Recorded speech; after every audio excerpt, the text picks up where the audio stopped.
Welcome to This Week in WazEd Tech, where we cover education news, technology news, and the latest in ed tech news.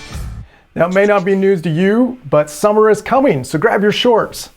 Not those shorts. I'm talking about the WazEd Science Shorts. The Science Shorts are a curricular resource to help students make up for lost learning this summer. The WazEd Science Shorts are based on our full standards-aligned science curriculum that is getting promising results for many schools.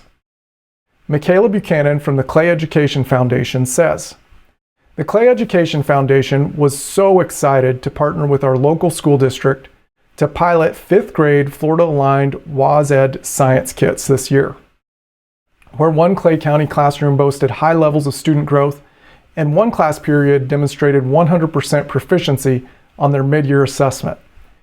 In any year, we would be excited for such results, but we are especially blown away that it's during the year with the COVID-19 pandemic that students were able to see this level of achievement.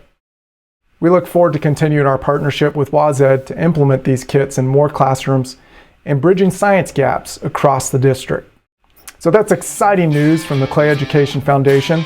If you'd like to know more about the full WazEd science curriculum, feel free to reach out to us. If you'd like a curricular resource to use with your students this summer, then download our free WazEd Science Shorts from wazed.link/SCI Shorts. From all of us at WazEd, we hope to see you this summer.